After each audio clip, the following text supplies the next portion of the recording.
Selamat datang di Tan Hari Channel. Channel tentang novel-novel yang sedang viral saat ini. Mohon bisa di-like dan subscribe ya. Terima kasih. Kita akan menemukannya pada akhirnya. Chen Ping menepuk bahunya dan berkata tegas, cepat atau lambat kita akan pergi ke aula utama istana Dao Jahat. Kita harus menyelesaikan masalah ini dengan jelas. Kedua pria itu menjarah semua sumber daya cabang Evil Dao Hall, lalu berbalik dan berjalan keluar lembah tanpa henti. Saat melewati istana, Chen Ping tak kuasa menahan diri untuk melirik ke dalam. Keadaan di sana berantakan dan samar. Samar terlihat jejak darah merah tua. Udara masih dipenuhi napas keputusasaan Yuyue. Jelas bahwa ia telah mati dalam kemarahan Humazi. Setelah keluar dari lembah darah dan tulang, Humazi kembali menatap lembah yang dipenuhi tulang. Tatapan tajam terpancar di matanya, dan tiba-tiba ia mengangkat tangannya dan merapal beberapa jimat peledak dan api yang kuat. Hancurkan! Jimat itu meledak di udara, seketika meledakkan roh-roh jahat dan kekuatan spiritual yang tersisa di lembah. Ledakan bersahutan, api membumbung tinggi ke langit, dan seluruh lembah darah dan tulang perlahan runtuh di tengah gemuruh. Tulang-tulang dan mayat-mayat terbakar menjadi abu oleh api, akhirnya berubah menjadi reruntuhan hangus, tidak dapat dikenali lagi seperti sebelumnya. Ayo pergi! Humazi berbalik dan berjalan menuju sekte pedang tanpa menoleh ke belakang. Punggungnya menunjukkan sedikit kelelahan, tetapi juga menampakkan tekad yang tak kenal menyerah. Chen Ping memandangi reruntuhan itu, sekilas kesungguhan terpancar di matanya. Meskipun aula cabang aula jalan jahat telah hancur, aula utama masih menimbulkan ancaman besar, bagaikan pedang yang tergantung di atas kepala seseorang. Belum lagi, ada kuil misterius yang juga mengincar mereka dengan iri. Jalan di depan masih penuh duri dan hal yang tidak diketahui. Namun dia tahu dia tidak bisa mundur. Teknik pengendalian udara didorong hingga batas maksimal, dan dua aliran cahaya membelah langit surga kelima dan menyerbu ke arah kota suci pedang. Chen Ping melirik Humazi di sampingnya. Humazi mengepalkan tinjunya erat-erat, buku-buku jarinya memutih. Wajahnya, yang biasanya menampilkan senyum agak kasar, kini hanya diliputi kesuraman yang tak terelakkan.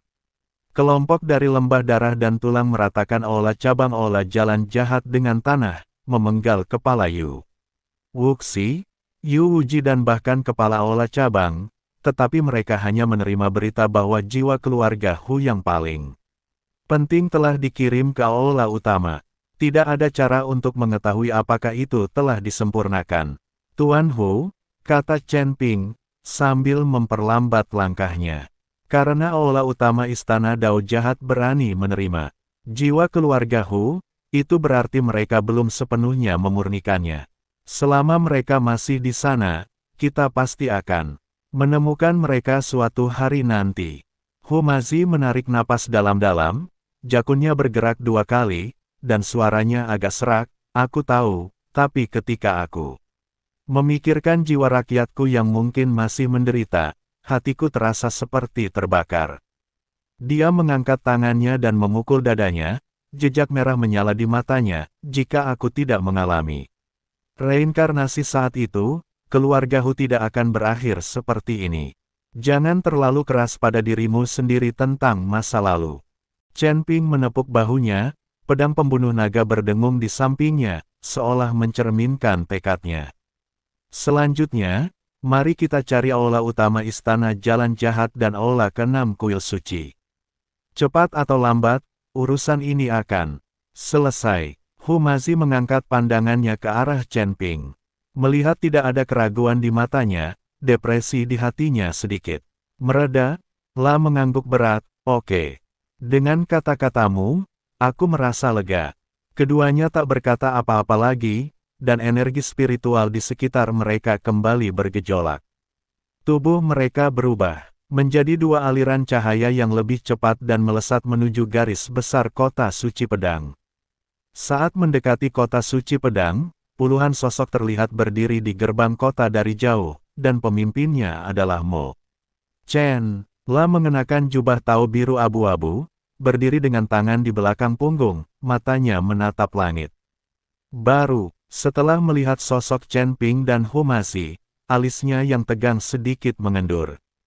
Aku kembali. Mo Chen melangkah maju, tatapannya menyapu noda darah dan roh jahat yang tersisa pada kedua pria itu, jejak. Kekhawatiran terpancar di matanya, bagaimana dengan cabang istana Dao jahat? Chen Ping membungkuk dan berkata dengan suara berat, untungnya, aku telah menyelesaikan misiku. Aula cabang Aula, Dao jahat telah hancur total, dan kepala aula cabang serta para biksu utama semuanya telah terbunuh. Namun, La berhenti sejenak dan menatap Humasi, arwah keluarga Hu tidak ditemukan di aula cabang.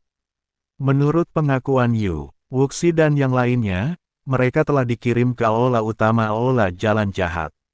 Mata Mo Chen berkilat penuh pengertian ketika mendengar ini, La kemudian menatap Humasi dan berkata dengan sedikit penyesalan, Tuan Hu, masalah ini, maafkan saya karena telah menempatkan Anda dalam posisi yang sulit. Humasi melambaikan tangannya, menahan rasa frustrasinya. Aku tidak dirugikan, setidaknya aku tahu arwah anggota. Klanku mungkin masih ada di sini. Selama aula utama masih ada, aku pasti akan menemukan mereka suatu hari nanti. Frasa yang bagus sekali, selama aula utamanya masih ada. Secercah kekaguman terpancar di mata Mo Chen. Meskipun sekte pedang kecil, selama kau membutuhkannya, seluruh sekte pedang siap mendukungmu kapan saja. Saat dia berbicara, para pengikut sekte pedang berkumpul di sekelilingnya dan menatap Chen Ping dengan kagum. Beberapa waktu lalu, Chen Ping mengajar Ling Xue di tebing uji pedang, dan kemudian bekerja sama dengan Humasi. Untuk menghancurkan cabang aula jalan jahat, La telah lama menjadi legenda di hati para murid sekte pedang.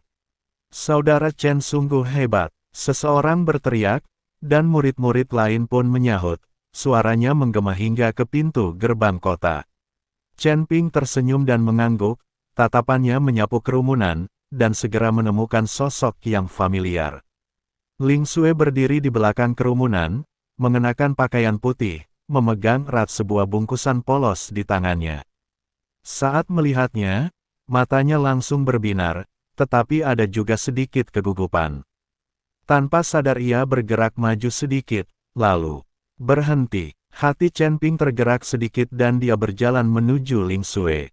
Kakak senior, Ling Xue melangkah maju, suaranya dipenuhi kegembiraan, tetapi tatapan matanya tertuju pada darah di tubuhnya, dan alisnya langsung berkerut. Apakah kamu terluka? Ini hanya luka ringan, tidak serius. Chen Ping mengangkat tangannya dan dengan lembut mengusap alisnya yang berkerut dengan ujung jarinya. Maaf sudah membuatmu khawatir. Pipi Ling Xue sedikit memerah, dan dia segera menggelengkan kepalanya. Aku tidak khawatir. Aku hanya merasa kau pasti akan kembali dengan selamat. Sambil berbicara, ia menyerahkan bungkusan di tangannya. Ini obat dan ramuan ajaib yang kusiapkan untukmu beberapa hari ini. Cepat kembali dan gunakan. Bungkusan itu terasa hangat saat disentuh, jelas dia memegangnya dalam lengannya. Chen Ping mengambilnya, dan ujung jarinya menyentuh punggung tangan wanita itu. La merasakan kehangatan yang lembut, dan arus hangat mengalir di hatinya. Baiklah, aku akan mendengarkanmu. Humasi memperhatikan interaksi keduanya, menyeringai, lalu menepuk bahu Mo Chen. Saudara Mo Chen, ayo kita kembali dan istirahat sebentar. Kita bicarakan lagi nanti tentang situasi di aula cabang. Mo Chen mengangguk, baiklah, kamu sudah menempuh perjalanan jauh, jadi istirahatlah dulu. Rombongan itu berjalan menuju markas sekte pedang. Sinar matahari menyinari jalan berbatu biru kota pedang suci, menciptakan bayangan panjang. Udara dipenuhi kekuatan spiritual yang samar dan aroma tanaman yang sama sekali. Berbeda dari aura berdarah dan jahat pegunungan angin hitam. Hal ini benar-benar memberi orang ilusi seolah-olah mereka berada di dunia lain. Setelah kembali ke markas sekte pedang, Chen Ping pergi ke kamarnya terlebih dahulu. Ling Xue mengikutinya sepanjang Jalan dan bersikeras membantunya mengobati lukanya. Saudaraku, silakan duduk dulu. Saya akan mengambil baskom berisi air spiritual. Ling Xue berkata demikian lalu berbalik dan berjalan keluar. Chen Ping memegang pergelangan tangannya dan berbisik, jangan repot-repot. Aku bisa menyelesaikannya sendiri. Dengan kekuatan spiritualku, itu tidak akan berhasil. Ling Xue melepaskan diri dari tangannya, nadanya agak keras kepala, kekuatan spiritual hanya bisa menstabilkan. Lukanya masih perlu dibersihkan dengan benar. Tunggu, aku akan segera kembali. Menatap punggungnya saat dia berjalan cepat, Chen Ping tersenyum tak berdaya, tetapi hatinya penuh kehangatan. Selama hari-hari ini, Ling Xue bukan lagi gadis kecil yang hanya berada di tingkat keempat alam abadi duniawi. Hati, pedangnya menjadi lebih murni dan tingkat kultivasinya terus meningkat, tetapi di hadapannya, ia masih menyimpan kekhawatiran yang paling murni. Tak lama kemudian, Ling Xue kembali sambil membawa baskom berisi air spiritual yang mengepul, di dalamnya direndam beberapa ramuan abadi yang harum. Dia meletakkan baskom di atas meja, mengeluarkan kain bersih dan obat dari bungkusnya, lalu berjalan menghampiri. Chen Ping, saudaraku, tolong lepaskan jubah luarmu. Aku akan membantumu mengoleskan obatnya. Chen Ping melepas jubah luarnya sesuai instruksi, memperlihatkan luka dangkal di lengan kirinya. Luka itu disebabkan oleh puing-puing yang berterbangan ketika pria berjubah hitam itu meledakkan dirinya sendiri. Meskipun lukanya tidak dalam, masih terdapat jejak roh jahat di dalamnya. Ketika Ling Xue melihat luka itu, secerca rasa sakit hati melintas di matanya, lah dengan hati-hati menggunakan kain yang dicelupkan ke dalam air spiritual untuk menyeka darah di sekitar luka. Gerakannya begitu lembut seolah-olah ia takut menyakitinya. Kehangatan air spiritual dan keharuman rumput abadi terjalin bersama, dan kehangatan yang nyaman datang dari luka. Dan roh jahat yang tersisa berangsur-angsur menghilang. Kakak, lain kali kamu harus lebih berhati-hati. Sambil Ling Xue mengoleskan obat pada lukanya, ia berbisik pelan, suaranya tercekat oleh isak tangis. Aku tahu kau sangat cakap, tapi aku masih khawatir. Khawatir sesuatu akan terjadi padamu, khawatir aku takkan pernah melihatmu lagi. Chen Ping menatap matanya yang tertunduk, bulu matanya yang panjang sedikit bergetar, dan hatinya melunak. Lah. Mengangkat tangannya dan membelai lembut rambutnya, gadis bodoh, aku janji, aku akan lebih berhati-hati di masa depan. Ling Xue mengangkat kepalanya, air mata menggenang di matanya, tetapi dia menahan diri untuk tidak meneteskan air mata. Saudaraku, aku dengar dari guru bahwa kamu akan pergi bersama guru Hu untuk mencari aula utama Istana Dao. Jahat, benarkan? Chen Ping terkejut, lalu mengangguk. Ya, arwah keluarga Hu ada di aula utama, dan aku tidak bisa membiarkan Tuan Hu pergi sendirian. Lagi pula, kepala aula ke-6 kuil telah berulang kali menargetkanku. Jadi aku harus pergi ke aula ke-6. Kuil surga ke-6 juga. Ling Xue menggigit bibirnya dan terdiam sejenak sebelum perlahan berkata, aku tahu aku tak bisa menghentikanmu. Kau punya ambisi dan hal-hal yang ingin kau lakukan. Aku tak bisa menjadi beban bagimu. Lah menarik napas dalam-dalam, kilatan tekad terpancar di matanya. Aku akan berlatih keras di kota suci pedang dan menunggu kepulanganmu. Ketika aku menjadi lebih kuat, aku akan bisa bertarung bersamamu saat kita dalam bahaya lagi. Melihat tekad di matanya, Chen Ping sangat tersentuh. Lah tahu bahwa Ling Xue bukan lagi gadis kecil yang selalu membutuhkan perlindungannya, lah memiliki pertumbuhan dan harga dirinya sendiri. Bagus. Chen Ping tersenyum dan mengangguk, aku akan menunggu sampai kamu menjadi lebih kuat. Lalu kita bisa bertarung berdampingan. Saat malam semakin larut, markas besar Sekte Pedang perlahan menjadi sunyi, hanya sesekali terdengar kicauan serangga dan fluktuasi kekuatan spiritual dari hasil kultivasi para pengikutnya. Ling Xue tidak pergi, La duduk di sebelah Chen Ping dan mengemasi barang bawaannya untuk besok, beberapa botol obat. Dan ramuan ajaib yang ia petik sendiri.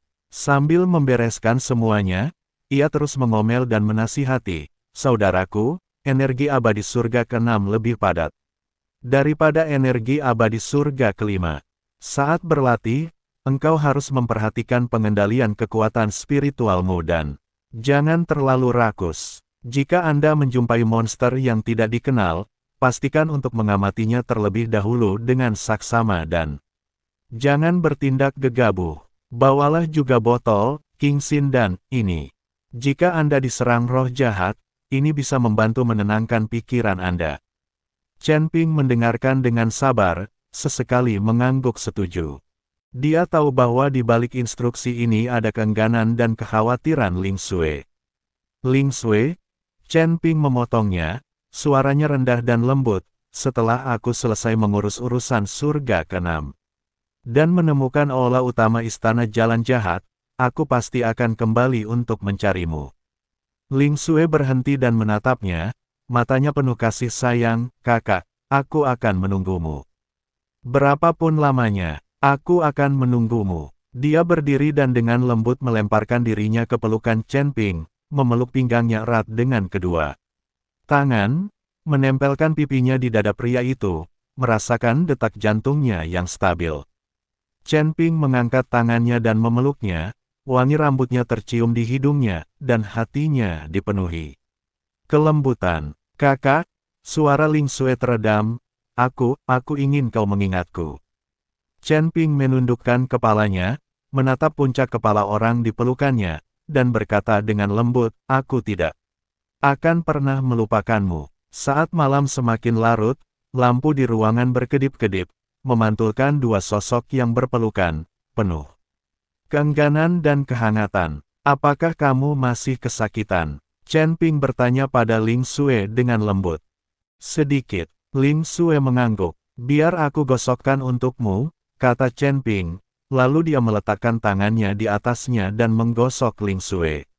Dengan lembut, Ling Xue ingin menolak, tetapi sentuhan itu membuat tubuhnya sedikit gemetar dan dia merasa sangat nyaman di sekujur tubuhnya, jadi dia menutup matanya sedikit dan perlahan menikmatinya. Pada suatu saat, Chen Ping melihat tangannya basah dan tahu waktunya telah tiba. Diiringi erangan Ling Xue, Chen Ping menerobos masuk. Keesokan paginya, tepat saat langit mulai terang, alun-alun markas Sekte Pedang sudah dipenuhi orang. Mo Chen, Li Chunfeng, dan Nan Batian berdiri di depan, dengan puluhan murid Sekte Pedang di belakang mereka. Ling Xue berdiri di samping Mo Chen, menggenggam erat sebuah bungkusan di tangannya, matanya penuh keengganan, tetapi ia berusaha keras untuk tidak menangis. Chen Ping dan Hu Mazi berdiri di tengah alun-alun. Mereka telah berganti pakaian bersih dan membawa tas berisi perlengkapan dan obat-obatan. "Tuan," Chen Ping membungkuk kepada Mo Chen dengan hormat, "saya akan pergi ke surga ke-6 kali ini dan tidak tahu kapan saya akan kembali. Saya akan merepotkan Anda untuk mengurus urusan Sekte Pedang." Mo Chen mengangguk, mengeluarkan botol giok dari tas penyimpanannya, dan menyerahkannya kepada Chen Ping. "Ini adalah pil konsentrasi, totalnya 30 pil, yang dapat membantumu menenangkan pikiran dan melawan roh jahat selama pertempuran. Kamu akan pergi ke surga ke-6, dan ada bahaya di mana-mana. Jaga dirimu baik-baik." Chen Ping mengambil botol giok dan berkata dengan sungguh-sungguh, "Terima kasih, Guru." "Dan Anda, Tuan Hu?" Mo Chen menatap Hu Mazi dan menyerahkan sebuah tas penyimpanan. "Ini beberapa bahan untuk membuat jimat. Anda ahli dalam membuat jimat, jadi bahan-bahan ini mungkin bisa membantu Anda." Hu Mazi mengambil tas penyimpanan itu dan menyeringai, "Terima kasih, Saudara Mo Chen. Ketika aku menemukan arwah orang-orangku, aku akan kembali dan minum-minum bersamamu." Pada saat ini, Li Chunfeng melangkah maju, memegang peta yang menguning di tangannya, dan menyerahkannya kepada Chen Ping. "Tuan Chen, langit ke-6 berbeda dari langit ke-5. Kekuatannya rumit dan kompleks. Aula ke-6 Kuil Suci memiliki fondasi yang dalam di langit ke-6. Setelah Anda mencapai langit ke-6, Anda dapat pergi ke Kuil Leiyin untuk menemui Taois Wuji terlebih dahulu. Karena kamu punya koneksi dengan Taois Wuji, aku yakin dia pasti akan membantumu. Lagi pula, ada kerajaan ilahi di surga ke-6, yang penuh dengan biksu klan Lahi. Aula ke-6 Kuil Ilahi juga merupakan kekuatan klan Lahi. Jika Tuan Chen berurusan dengan Aula ke-6 Kuil Lahi, aku ingin tahu apakah kerajaan Lahi akan campur tangan. Kerajaan Tuhan, wajah Chen Ping penuh kebingungan. Aku baru saja mendengar bahwa setelah level ke-6, jumlah kultivator dewa mulai meningkat, jadi kalian harus berhati-hati, kata Li Chunfeng. Jadi begitu, Chen Ping mengangguk, lalu mengambil peta yang di atasnya tertera persebaran beberapa kekuatan di surga ke-6. Tuan Chen, saya berjanji akan melayani Anda selama 300 tahun. Saya akan pergi bersama Anda ke surga ke-6. Hanya, Nan Batian menggenggam tangan Xiao Cui, matanya penuh keengganan, hanya saja Xiao Cui sedang hamil. Aku khawatir aku tidak bisa ikut denganmu kemanapun di negara ini. Kamu hebat sekali. Kamu hamil begitu cepat. Chen Ping sedikit terkejut. Perlu diketahui bahwa biksu berbeda dari orang biasa. Orang biasa mungkin hamil setelah tidur, tetapi biksu telah mengubah nasib dan fungsi tubuh mereka. Meskipun mereka dapat bertahan hidup selama bertahun-tahun, sulit bagi mereka untuk memiliki anak. Ini pula yang menjadi alasan mengapa beberapa biksu memiliki dua pasangan kultivasi di mana-mana namun tidak memiliki anak. Bukannya mereka tidak mau, tapi fungsi tubuhnya tidak mengizinkannya. Baru beberapa waktu Nan Batian menyusul Xiao Cui, tapi dia sudah hamil. Aku tidak tahu apa yang terjadi, tapi aku hamil. Nan Batian menyeringai. Selamat, aku akan datang ke pernikahannya setelah bayinya lahir, kata Chen Ping sambil tersenyum tipis. Tuan Chen, semua ini berkat Anda. Jika Anda tidak melenyapkan teknik kultivasi jahat di tubuh saya tidak akan hamil. Saya punya token di sini. Ada juga gedung berita di surga ke-6. Kalau Tuan Chen ingin mendapatkan informasi, Anda bisa membawa token saya ke sana. Hanya mereka yang tahu, dan mereka pasti akan memberi tahu Anda. Xiao Cui menyerahkan sebuah tanda yang sangat indah kepada Chen Ping. Terima kasih, Nona Xiao Cui, kata Chen Ping setelah menerima token. Baiklah, itu saja yang ingin kukatakan. Meskipun jalan di depan berbahaya, aku yakin kalian akan kembali dengan selamat, kata Mo Chen. Chen Ping dan Hu Mazi bertukar pandang, lalu membungkuk kepada kerumunan dan berkata, hati-hati semuanya. Kita berangkat. Ling Xue menatap Chen Ping, bibirnya bergerak, seolah ingin mengatakan sesuatu, tetapi akhirnya, dia hanya berkata, saudaraku, kamu harus kembali dengan selamat. Chen Ping menatap air di matanya, hatinya melunak, dan dia mengangguk, tunggu aku. Begitu mereka selesai berbicara, energi spiritual di sekitar mereka berdua melonjak, dan mereka menggunakan teknik pengendalian udara secara maksimal. Sosok mereka berubah menjadi dua aliran cahaya dan terbang menuju langit. Ling Xue memperhatikan punggung mereka perlahan menghilang, air matanya akhirnya jatuh, lalu mengangkat tangannya untuk menghapus air matanya, berkata dalam hati, kakak, aku akan berlatih keras dan menunggumu kembali. Mo Chen, Li Chunfeng dan Nan Batian menyaksikan kedua sosok itu menghilang di langit. Tatapan mereka penuh dengan kesungguhan. Mereka semua tahu bahwa jalan menuju surga ke-6 jauh lebih sulit daripada jalan menuju surga ke-5, dan Aula ke-6 Kuil Suci dan Aula Utama Aula Jalan Jahat keduanya merupakan lawan yang sangat sulit. Semoga mereka selamat, kata Li Chunfeng lembut. Mo Chen mengangguk, Chen Ping adalah anak yang berkarakter kuat dan memiliki keberuntungan yang luar biasa. Dengan bantuan Guru Hu, dia pasti akan mampu mengatasi bahaya.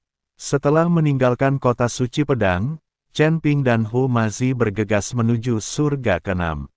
Batas antara langit kelima dan keenam adalah jajaran gunung yang disebut punggung Bukit Duanyun. Pegunungan menjulang tinggi menembus awan dan diselimuti awan tebal sepanjang tahun. Awan tersebut mengandung kekuatan spasial yang kaya, dan para kultivator biasa tidak dapat menembusnya sama sekali.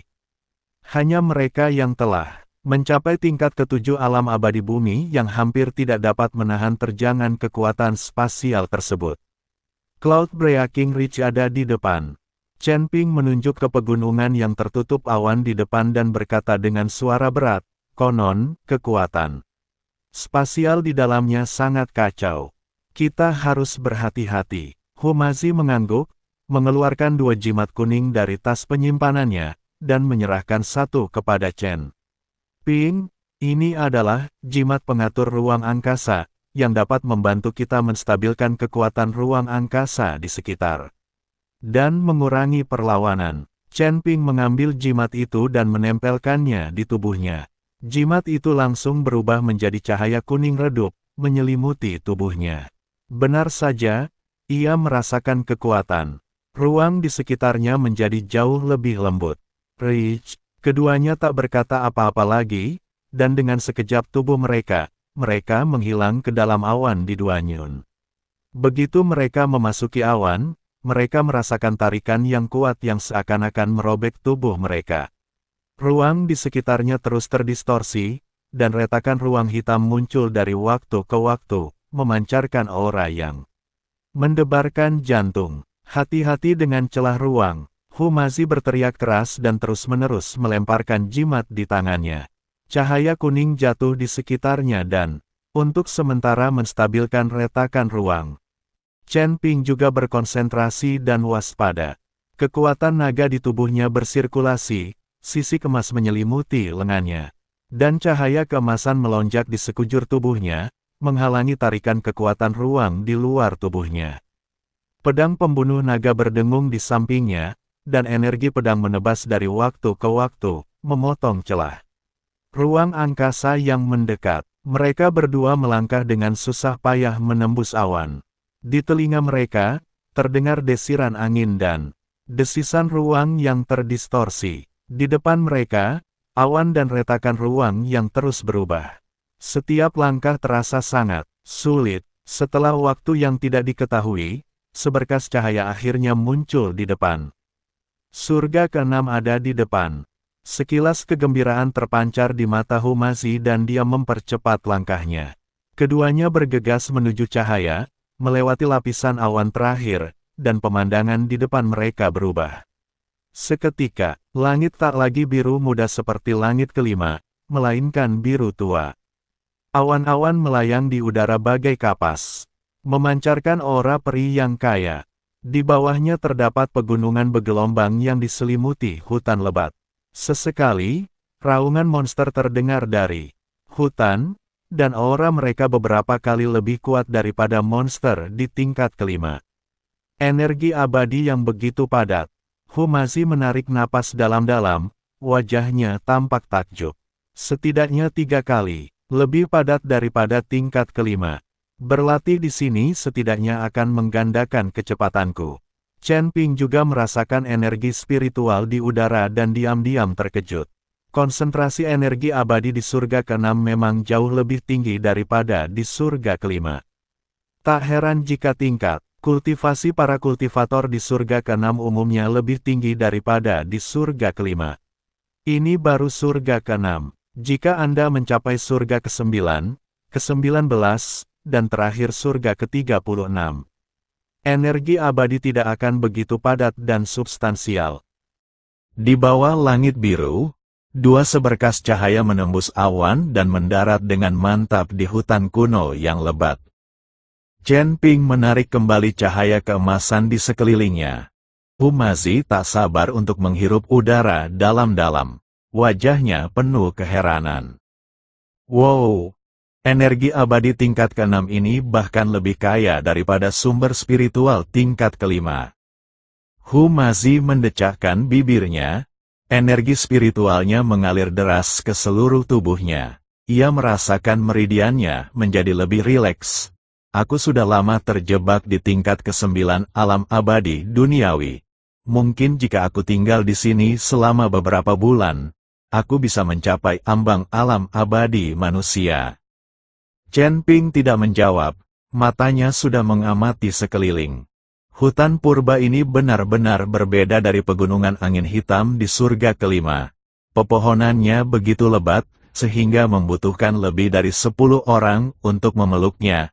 Batang-batangnya tertutup lumut keemasan pucat, memancarkan fluktuasi energi spiritual yang samar.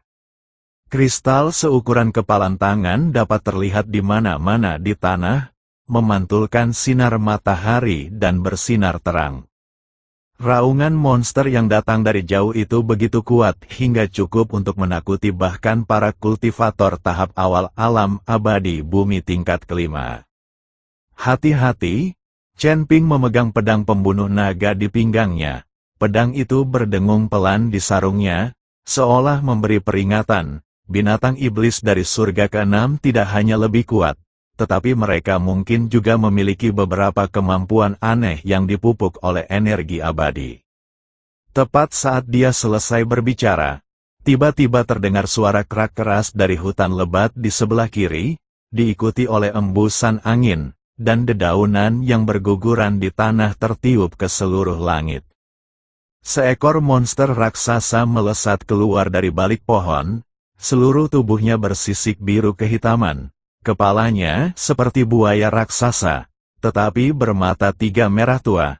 Sepasang sayap daging yang patah menghiasi punggungnya. Air liur menetes dari taringnya yang tajam, dan ketika jatuh ke tanah, ia langsung menimbulkan lubang-lubang kecil.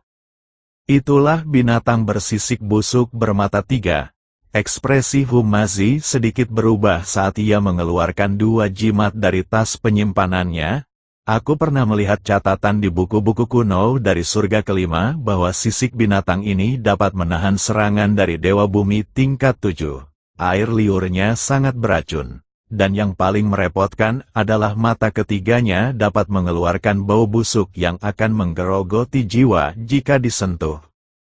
Binatang bersisik busuk bermata 3 itu jelas menganggap kedua pria itu sebagai mangsa. Mata ketiganya tiba-tiba menyala merah, dan aura busuk berwarna hijau tua melesat ke arah Chen Ping bagai anak panah tajam.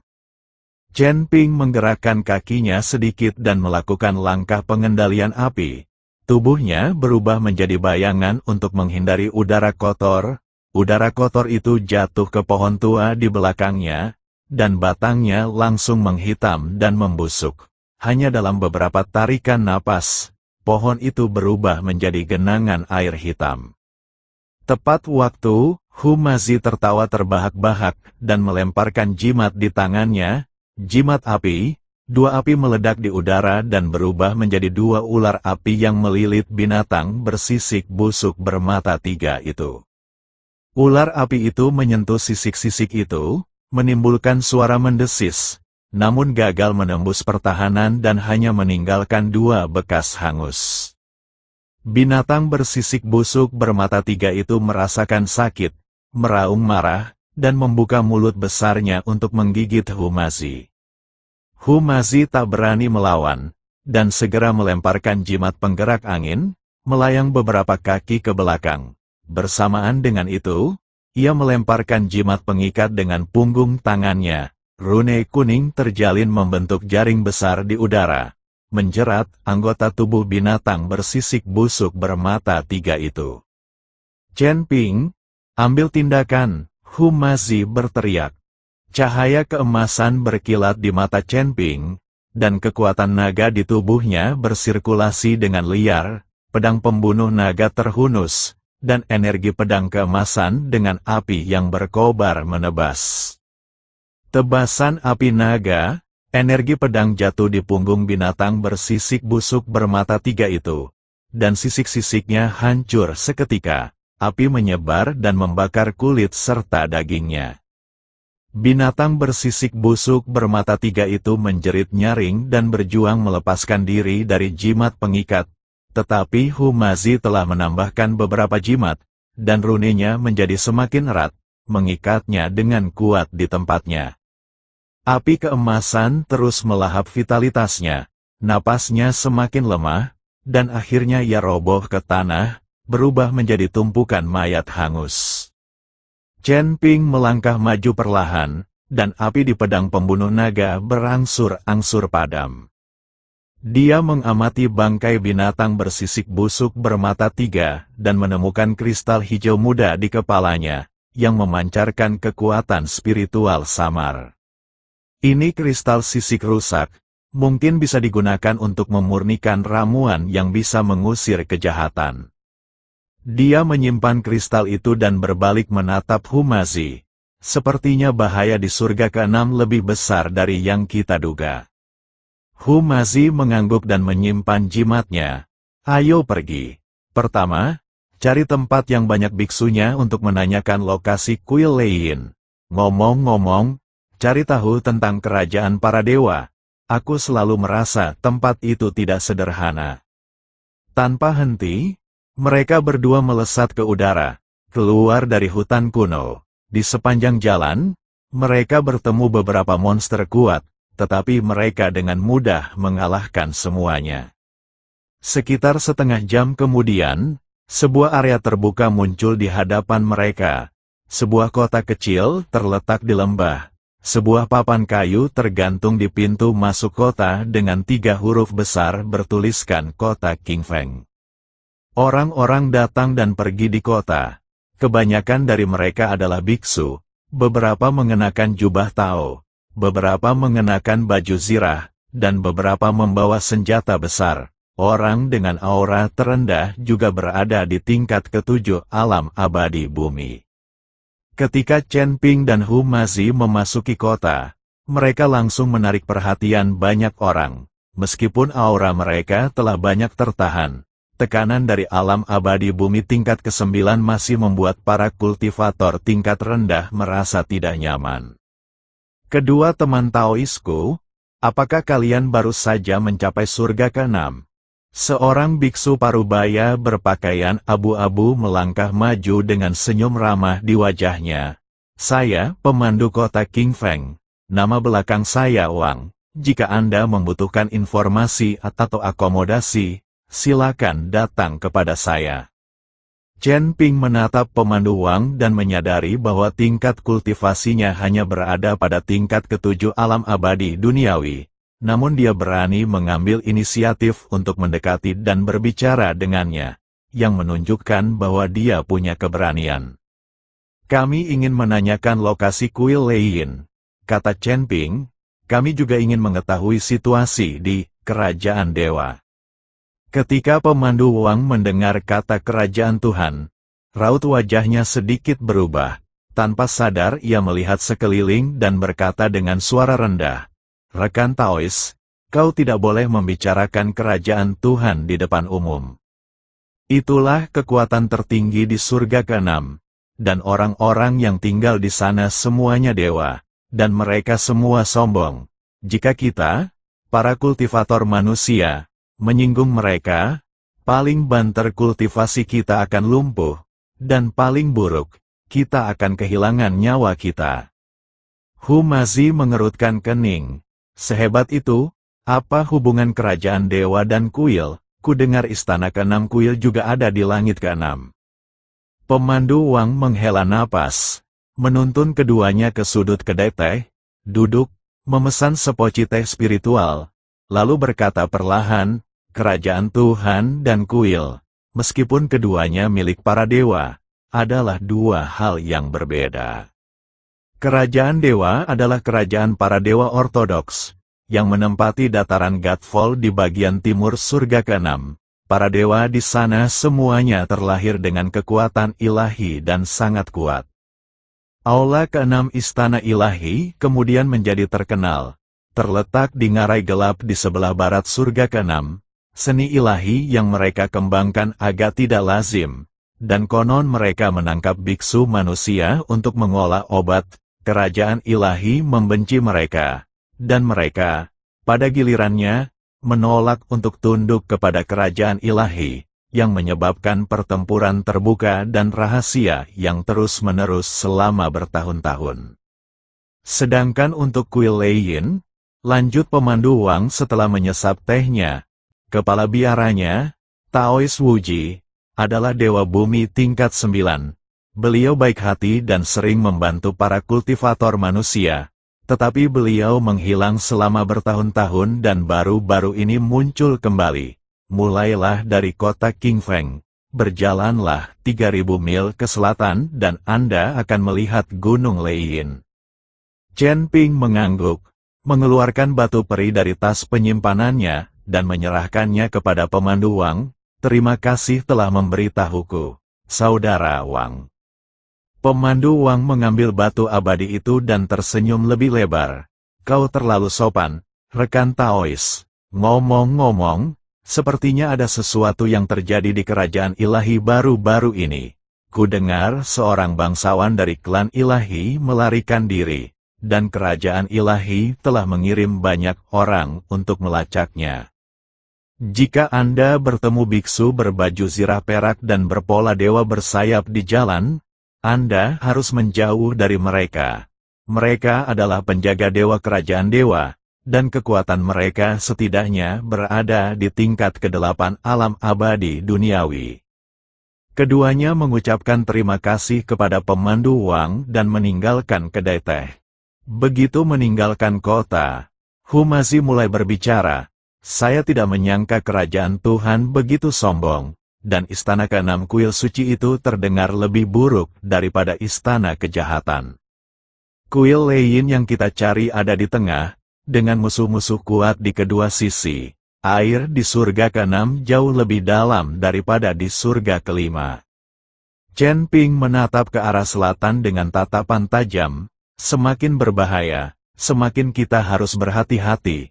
Pertama, temukan Taois Wuji dan cari tahu situasi 6 aula kuil, lalu buat rencana. Keduanya hendak terbang ketika tiba-tiba mereka mendengar suara perkelahian datang dari hutan lebat tak jauh dari sana, bercampur dengan erangan teredam seorang wanita. Mata Humazi berbinar, ada yang menarik untuk dilihat, ayo kita pergi dan lihat.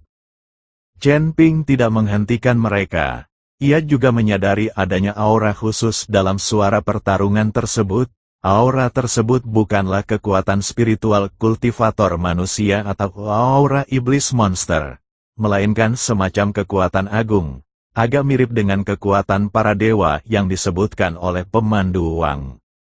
Kedua lelaki itu menyelinap ke dalam hutan lebat, bersembunyi di balik pohon tua, dan melihat ke arah asal suara perkelahian itu.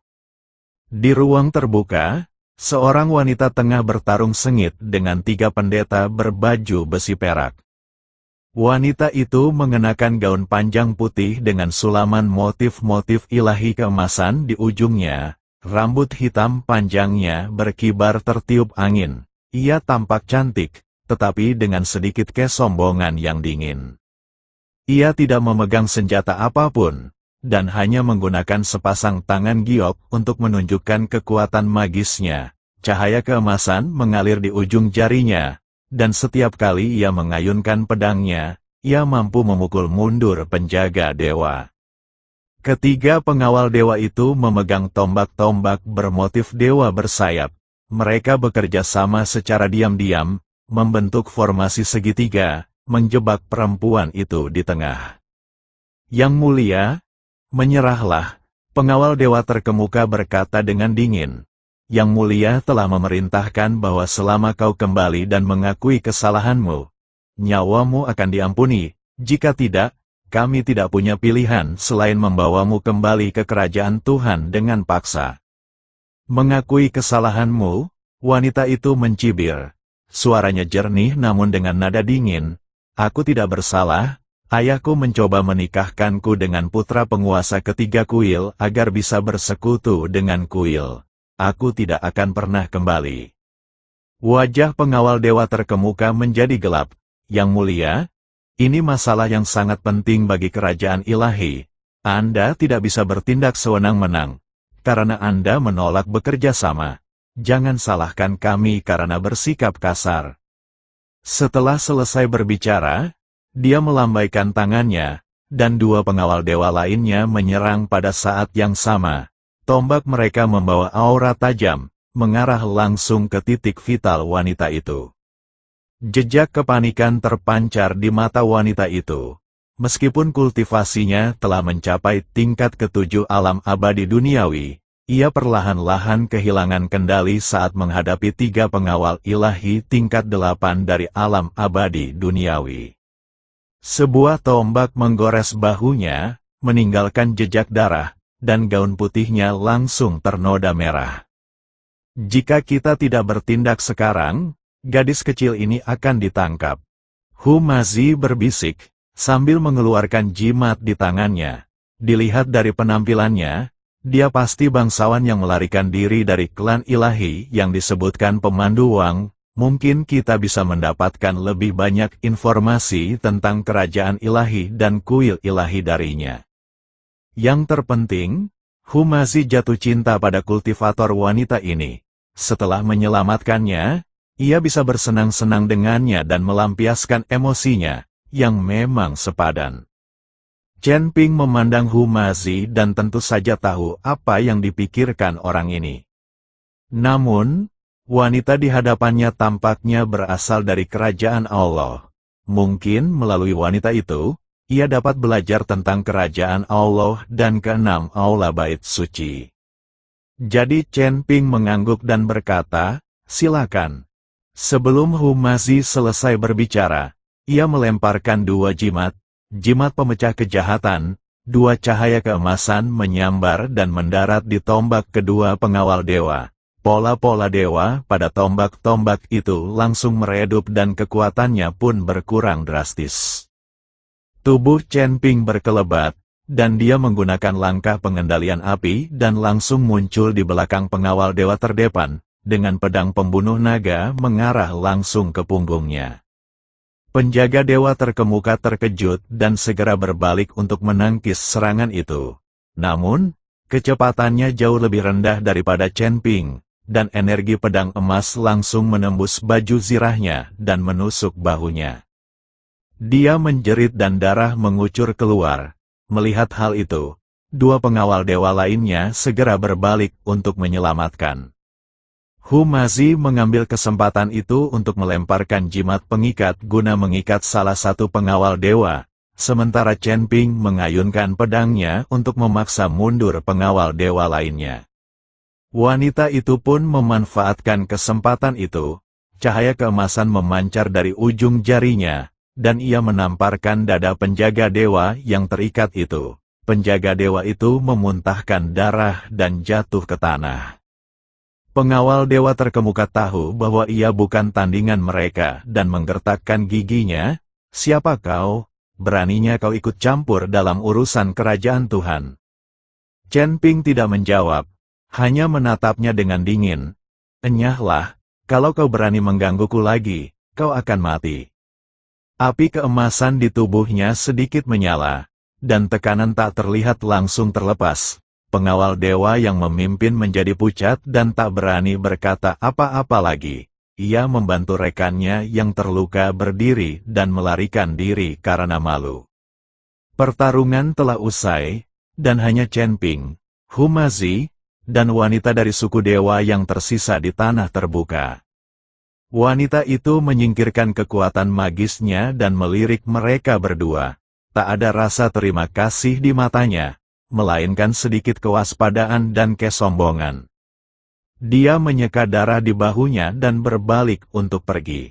"Hei, gadis kecil," Humazi tak kuasa menahan diri untuk berkata, "Kami menyelamatkanmu. Kalau kau tidak bilang boleh tidur denganku, setidaknya kau harus bilang terima kasih, kan?" Wanita itu berhenti sejenak, melirik Humazi, dan berkata dengan suara dingin, "Biksu manusia, jangan kira kau bisa memerintahku hanya dengan menyelamatkanku. Jika aku tidak dalam kondisi buruk hari ini, ketiga pecundang itu tidak akan sebanding denganku." Setelah berkata demikian, dia tidak tinggal lebih lama lagi, berbalik dan berjalan masuk ke dalam hutan lebat, lalu segera menghilang. Hu Mazi berdiri di sana dengan linglung, mengelus jenggotnya dan melotot marah. Apa-apaan ini? Apa para dewa begitu sombong? Aku benar-benar ingin menangkapnya dan memberitahunya apa itu sopan santun. Chen Ping menggelengkan kepalanya tanpa daya. Lupakan saja, para dewa memang selalu seperti ini. Tapi dia menyebutkan bahwa kerajaan dewa ingin bersekutu dengan istana keenam kuil ilahi dan ingin menikahkannya dengan putra penguasa istana ketiga. Ini berita penting. Persekutuan, Hu Mazi mengerutkan kening. Bukankah kerajaan Tuhan dan bait suci berselisih? Bagaimana mungkin mereka bersekutu? Chen Ping merenung sejenak, mungkin ini demi kebaikan bersama. Bagaimanapun, ini bukan hal yang baik bagi kita. Jika kerajaan dewa bergabung dengan istana keenam, akan semakin sulit bagi kita untuk melenyapkan penguasa istana keenam. Mereka berdua tidak lagi mempedulikan wanita dari ras dewa dan terus terbang menuju Gunung Leiyin. Sepanjang perjalanan, mereka bertemu dengan beberapa gelombang pengawal dewa dari kerajaan Tuhan, yang jelas-jelas sedang melacak keberadaan wanita itu. Para pengawal dewa sedikit waspada saat melihat Chen Ping dan Hu Mazi, tetapi setelah merasakan aura Hu Mazi di alam abadi dunia tingkat 9, mereka tidak bertindak gegabah. Sekitar 3 jam kemudian, sebuah gunung menjulang tinggi muncul di hadapan mereka. Gunung itu diselimuti awan dan kabut, dan samar-samar tampak sebuah kuil Tao. Di puncak kuil, kilat keemasan menyambar, memancarkan aura agung. Itu Gunung Leiyin. Sekilas kegembiraan terpancar di mata Hu Mazi dan dia mempercepat langkahnya. Kedua pria itu mendarat di kaki Gunung Leiyin. Mereka melihat dua pendeta Tao berjubah hijau menjaga jalan setapak di pegunungan. Melihat Chen Ping dan Hu Mazi, mereka melangkah maju dan membungkuk. Kedua sahabat Taoku, bolehkah aku tahu apa yang membawa kalian ke kuil Leiyin? Chen Ping membungkuk. Saya Chen Ping, dan ini Hu Mazi. Kami di sini untuk memberi penghormatan kepada Taois Wuji. Kedua Taois itu saling berpandangan, dan salah satu dari mereka berkata, "Jadi, kau Chen Ping, silakan ikuti kami." "Apakah kalian berdua mengenalku?" Chen Ping sedikit penasaran. Pendeta Tao kami berkata bahwa jika seseorang bernama Chen Ping datang mencarinya, dia harus segera dibawa untuk menemuinya. Seorang pendeta Tao berkata, Chen Ping tidak menyangka bahwa Taois Wuji telah menduga bahwa dia akan datang ke kuil Leiyin untuk mencarinya. Keduanya mengikuti pendeta Tao itu menaiki jalan setapak pegunungan. Jalan itu dipagari pohon pinus, dan udara dipenuhi aroma samar cendana dan peri. Sekitar setengah jam kemudian, mereka tiba di gerbang kuil Leiyin. Gerbang kuil Leiyin terbuat dari kayu rosewood. Dengan 3 karakter emas besar terukir kuil Leiyin. Terdapat singa batu di setiap sisi gerbang, memancarkan aura penangkal kejahatan. Memasuki gerbang, terdapat halaman yang luas. Di tengah halaman terdapat sebuah lonceng perunggu besar dengan ukiran rune yang padat. Lonceng ini merupakan harta karun kuil Leiyin, yaitu lonceng Leiyin. Tetapi pada saat ini, rune pada lonceng Leiyin agak redup, dan jelas bahwa ada sesuatu yang salah. Seorang Taois tua berjubah putih, berambut putih, dan berwajah muda berjalan keluar dari aula. Matanya bagai obor, memancarkan aura seorang abadi tingkat 9. Ia tak lain adalah kepala biara kuil Leiyin, Taois Wuji. Chen Ping, kau di sini. Pendeta Wuji melangkah maju sambil tersenyum. Aku sudah lama menunggu di sini.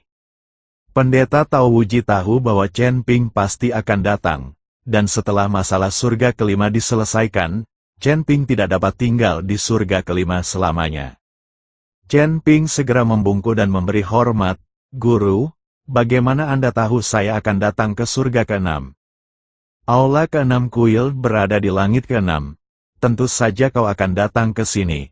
Lagi pula, dengan kecepatan kultivasimu, Mustahil kau bisa tinggal di langit kelima selamanya. Semakin tinggi kau melangkah, semakin banyak sumber daya yang kau miliki, yang akan semakin membantu kultivasimu. Lagi pula, bukankah kau selalu ingin tahu identitas ayahmu? Aku khawatir.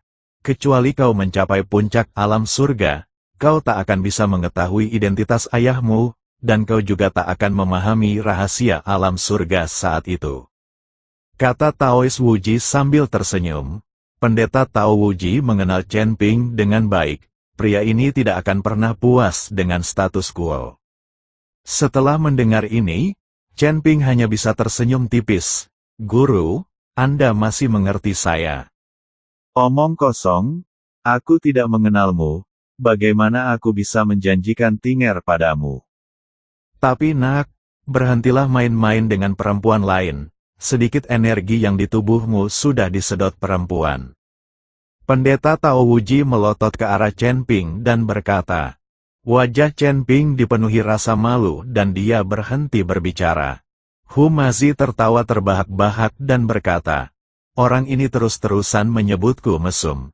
Tapi sebenarnya dia sudah berhubungan dengan lebih banyak wanita daripada aku. Dia seperti binatang, entah sedang bermain-main dengan wanita atau sedang ingin bermain-main dengan mereka. Dan mereka semua gadis muda. Saya selalu bermain dengan Su Laoban Niang, dia tidak pernah pilih-pilih makanan. Tuan Hu, berhenti bicara, Chen Ping tersipu. Melihat Chen Ping tersipu, Taois Wuji dan Hu Mazi pun tertawa terbahak-bahak.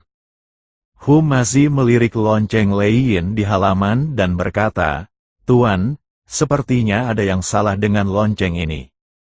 Mendengar ini, Taois Wuji menatap lonceng Lei Yin, mendesah, dan ekspresi serius muncul di wajahnya.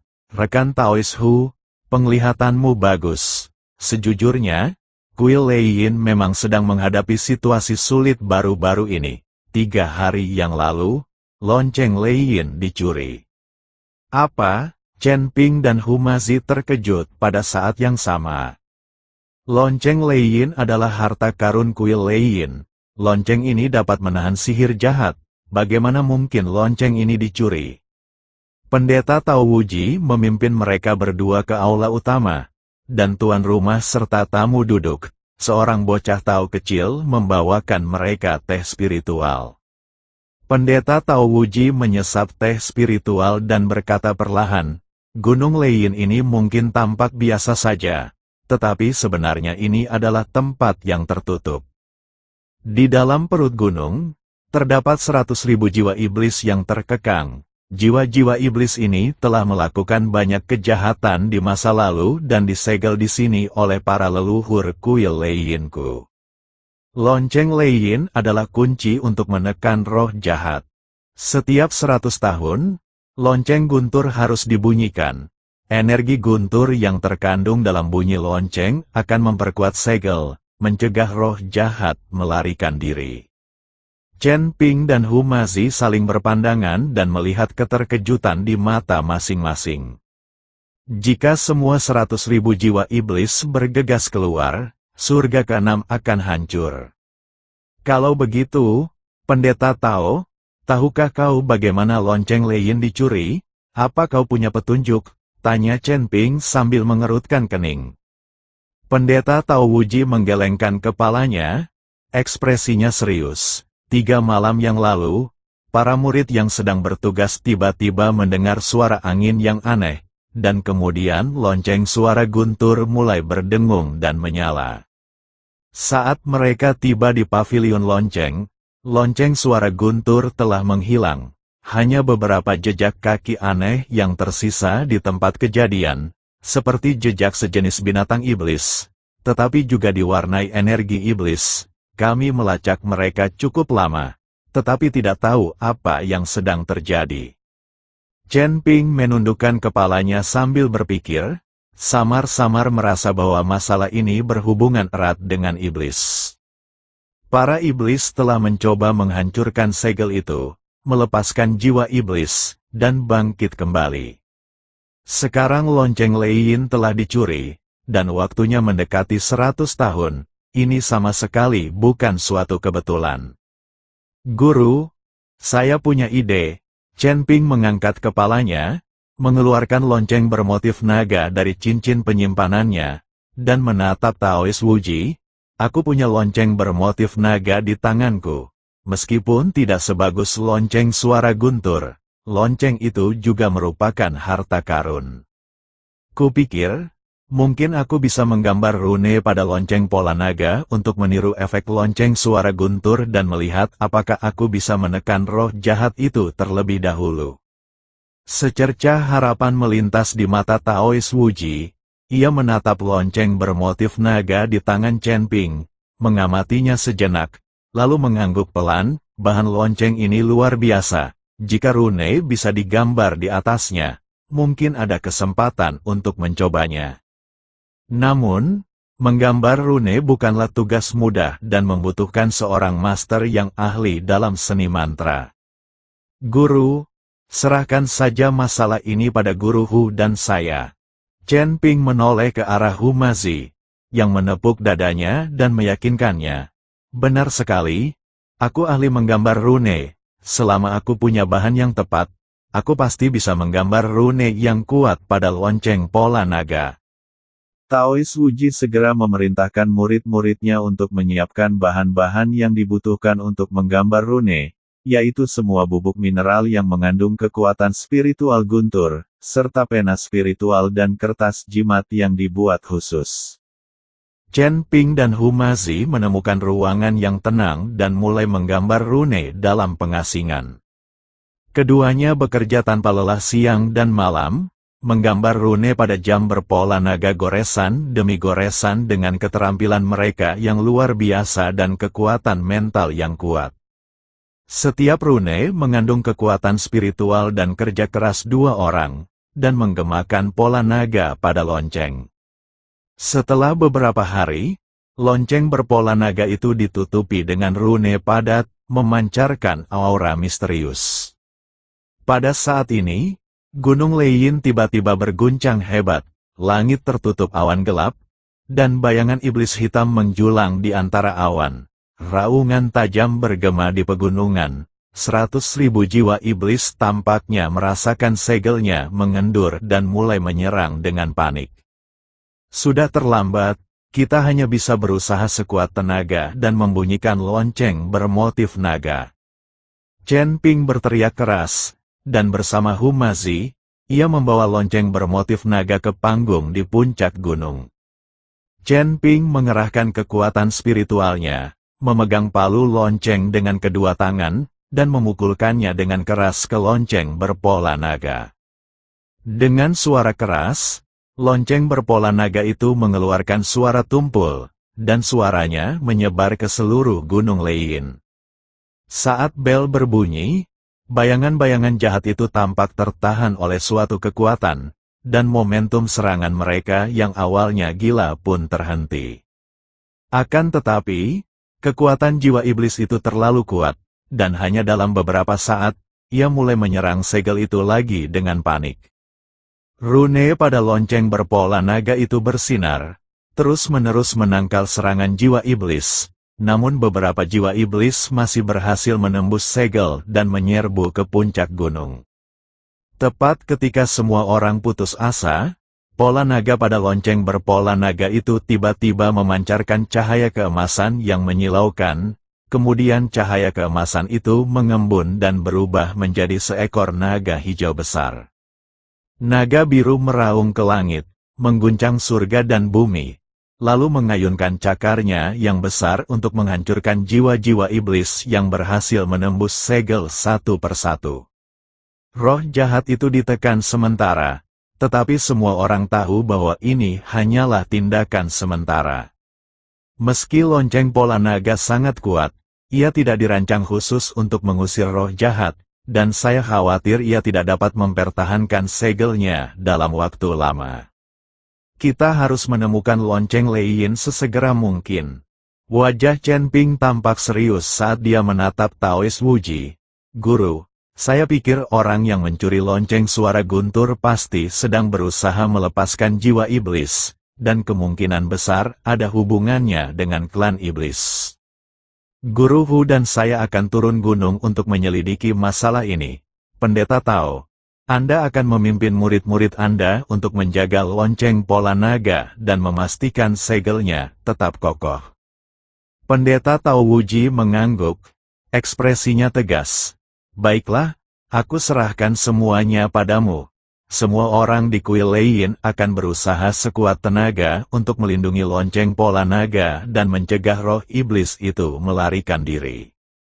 Chen Ping dan Hu Mazi mengucapkan selamat tinggal kepada Taois Wuji dan terbang menuruni gunung. Mereka tahu betul bahwa waktunya hampir habis dan begitu semua roh jahat keluar, konsekuensinya akan menjadi bencana. Selama penyelidikan ini, mereka tidak hanya harus mengambil kembali lonceng Leiyin, tetapi juga mencari tahu dalang di balik insiden tersebut dan sepenuhnya menghentikan konspirasi klan iblis. Setelah meninggalkan Gunung Leiyin, Chen Ping dan Hu Mazi langsung menuju ke kota Qingfeng. Token yang diberikan Xiao Cui kepada Chen Ping masih ada di tangannya. Gedung informasi yang terkait dengan token tersebut adalah salah satu dari sedikit pangkalan intelijen di surga ke-6 yang berani terlibat dalam rahasia berbagai kekuatan. Selama mereka mampu membayar harganya, hampir tidak ada informasi yang tidak dapat mereka temukan. Keduanya mendarat di gang di ujung timur kota Qingfeng. Jauh di dalam gang itu terdapat sebuah rumah kayu yang tersembunyi. Sebuah pola roda gigi halus terukir di ambang pintu rumah kayu itu, yang merupakan ciri khas gedung berita. Hu Mazi hendak mendorong pintu hingga terbuka ketika Chen Ping mengangkat tangannya untuk menghentikannya. Ia mengumpulkan secercah kekuatan spiritual di ujung jarinya dan menekan pola yang sama seperti pada token Xiao Cui di gagang pintu. Dengan suara berderit, pintu kayu terbuka otomatis. Ruangan itu dipenuhi aroma tinta yang samar. Seorang perempuan berjas hijau dan bercadar sedang duduk di meja, memilah-milah berkas. Ia melirik mereka berdua. Tatapannya berhenti pada token di tangan Chen Ping. Ia berkata dengan nada datar, "Kantor informasi hanya menerima token, bukan orang. Apa yang kalian berdua cari? Biar ku jelaskan dulu. Jika kalian mencari informasi yang melibatkan rahasia kerajaan Tuhan atau rencana inti kuil, kalian harus membayar batu abadi berkualitas tinggi, dan kelengkapan informasinya tidak dijamin. Kami sedang menyelidiki pencurian lonceng Leiyin dari Gunung Leiyin 3 hari yang lalu." Chen Ping meletakkan token itu di atas meja. Ini berisi semua jejak kekuatan yang muncul di dekat Gunung Leiyin malam itu, fluktuasi kekuatan spiritual yang abnormal, dan catatan transaksi terbaru terkait jiwa iblis dan segel.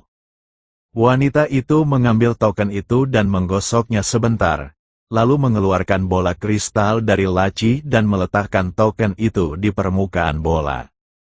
Bola kristal itu langsung menyala dengan cahaya biru, memantulkan sederet karakter kecil, kabar surga kelima. Token ini diberikan secara pribadi oleh pemilik gedung ini. Token ini memiliki otoritas kelas A dan dapat mengakses intelijen dari bagian timur surga ke-6 dalam waktu 3 bulan. Dia menyimpan bola kristal itu, berbalik, dan mengeluarkan 3 buku yang menguning dari rak buku, lalu meletakkannya di depan kedua orang itu. Pada malam lonceng Leiyin dicuri, mata-mata menara informasi di pinggiran Gunung Leiyin mencatat total 3 aura abnormal. Yang pertama adalah udara hitam yang mengikis tulang di aula ke-6 kuil. Para pengintai telah menemukan jejak pria berjubah hitam di lereng utara gunung. Mereka tampaknya sedang menahan para murid kuil Leiyin yang berpatroli. Kemungkinan kedua adalah kekuatan ilahi tanda suci, kerajaan Tuhan. Sisa-sisa pola ilahi perak terdeteksi di aliran sungai di selatan gunung, dan pola tersebut konsisten dengan pola pada baju zirah pengawal ilahi. Kemungkinan ketiga. Wanita itu berhenti sejenak, nadanya menjadi lebih serius.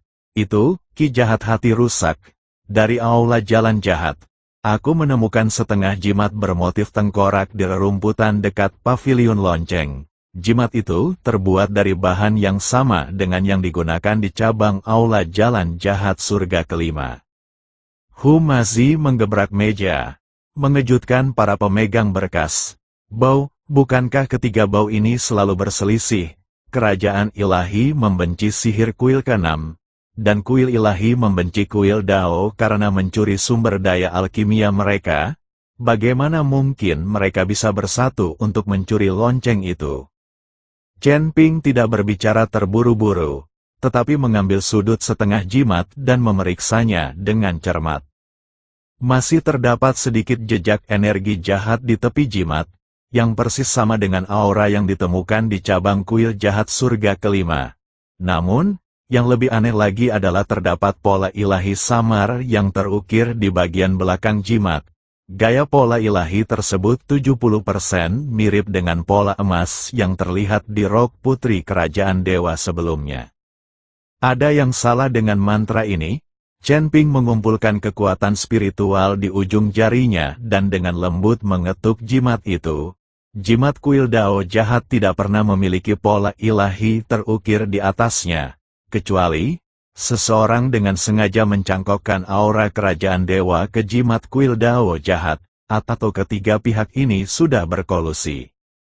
Mendengar hal itu, wanita yang mengenakan kain kasa tipis itu menyerahkan berkas lain. Jika kalian berdua tidak percaya, kalian dapat melihat catatan transaksi ini.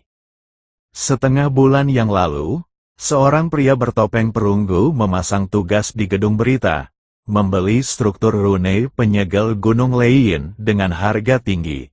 Orang yang menerima tugas tersebut juga memiliki urusan keuangan dengan aula ke-6 kuil, Departemen Rahasia Kerajaan Dewa, dan aula kejahatan. Hanya saja identitas pria itu disembunyikan, dan kami belum mengetahui wajah aslinya. Humazi mencondongkan badan dan melirik jumlah transaksi di berkas, lalu terkesiap. Wow, 100.000 batu abadi bermutu tinggi, apa sih yang bau ini mau lakukan? Saya ingin meminjam 100.000 jiwa iblis untuk mengganggu surga ke-6. Chen Ping menutup berkas itu, tatapan dingin terpancar di matanya. Kuil ke-6 ingin menggunakan jiwa iblis untuk melemahkan kekuatan kuil Leiyin dan kerajaan dewa, sehingga dapat mengambil kesempatan untuk memperluas wilayah mereka. Mungkin ada pengkhianat di kerajaan Tuhan yang ingin menggunakan roh iblis untuk menciptakan kekacauan dan menggulingkan penguasa saat ini. Lagi pula, putri kerajaan Tuhan melarikan diri dari pernikahannya, yang sudah menunjukkan adanya perpecahan di dalam kerajaan Tuhan. Adapun aula jalan jahat, mereka selalu ingin menangkap jiwa-jiwa yang kuat untuk dimurnikan menjadi pil pembunuh jiwa. 100.000 jiwa iblis adalah bahan mentah yang sempurna bagi mereka. Perempuan bercadar itu mengangguk. Analisis Tuan Chen benar, tapi saya punya informasi lain yang mungkin berguna bagi Anda. Tadi malam, para pengawal kerajaan ilahi tiba-tiba menyegel gerbang barat ibu kota kerajaan ilahi, mengaku sedang melacak pencuri artefak suci kerajaan ilahi.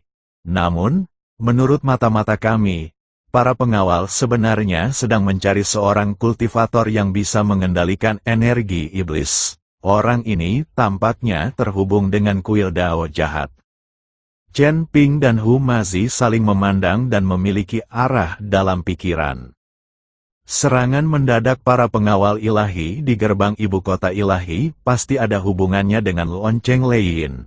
Mungkin kultivator yang mengendalikan energi iblis itu adalah kultivator dari istana Dao jahat yang bertanggung jawab mengangkut lonceng Leiyin. Guru Hu, saya ingin pergi ke kerajaan Tuhan. Kali ini, ketika kekuatan tiba-tiba terlibat dengan lonceng Leiyin, saya selalu merasa ada yang tidak beres. Orang-orang klan dewa selalu sangat arogan dan tidak seharusnya mempraktikkan sihir jahat. Namun, kepala istana ke-6 kuil belum tentu sama. Banyak anggota klan dewa di kuil yang tidak punya nyali.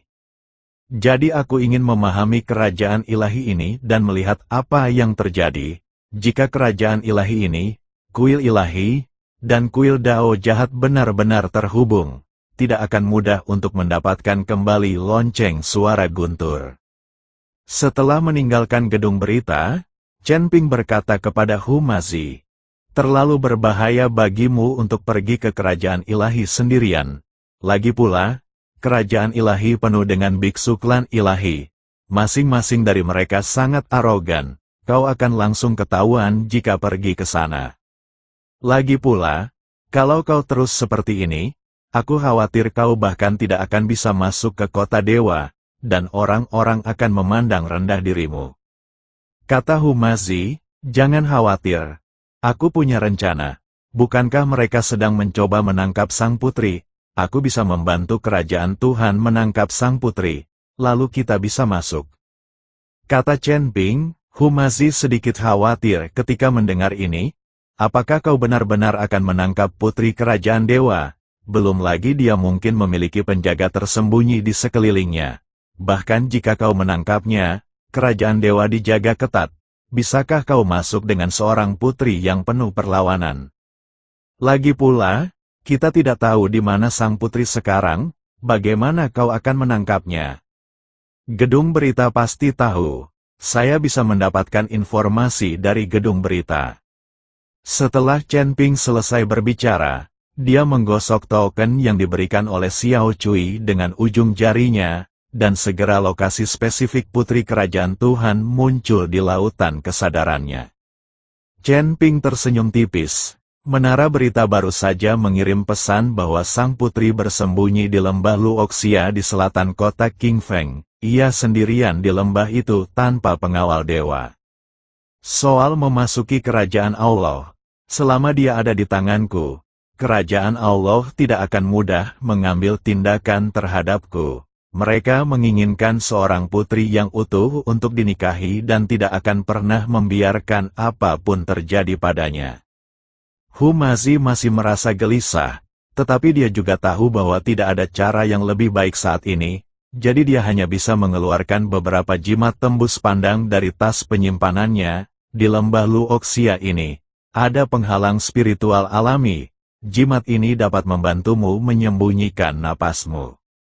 Kalau memang tidak berhasil, jangan dipaksakan, kita bisa pikirkan cara lain. Chen Ping mengambil jimat itu dan dengan santai menempelkannya di tubuhnya. Sosoknya langsung menyatu dengan cahaya dan bayangan di sekitarnya. Kalian tetaplah di kota Qingfeng dan awasi pergerakan gedung informasi. Jika kalian menemukan keberadaan lonceng Leiyin, segera laporkan kepadaku. Saya pasti akan kembali dengan berita dari kerajaan Tuhan paling lambat dalam 10 hari. Begitu dia selesai berbicara, dia terbang ke udara menuju lembah matahari terbenam. Lembah Luoxia sesuai dengan namanya. Saat itu senja, dan langit dipenuhi awan kemerahan, memancarkan warna-warna yang lebih cemerlang pada bunga-bunga dan pepohonan merah muda di seluruh pegunungan. Di tepi sungai di tengah lembah, putri para dewa bergaun putih duduk di atas batu biru. Ujung jarinya menyentuh permukaan air dengan ringan, dan pola-pola ilahi keemasan beriak di air. Ia adalah wanita yang pernah diselamatkan oleh Chen Ping dan Hu Mazi sebelumnya. Chen Ping bersembunyi di balik pohon, menatap kesedihan di antara alisnya, dan tidak muncul dengan gegabah. Baru setelah matahari benar-benar terbenam di balik cakrawala, senja menyelimuti lembah, dan sang putri berdiri hendak pergi, barulah dia tiba-tiba mengambil tindakan. Kekuatan spiritual keemasan langsung melilit pergelangan tangan sang putri, menahan kekuatan magisnya dengan kuat. Sang putri berbalik kaget sekaligus marah, dan melihat Chen Ping muncul entah dari mana, matanya penuh kewaspadaan. "Kau, apa yang ingin kau lakukan?" "Membawamu kembali ke kerajaan Tuhan." Nada bicara Chen Ping datar, dan kekuatan spiritual di ujung jarinya menegang.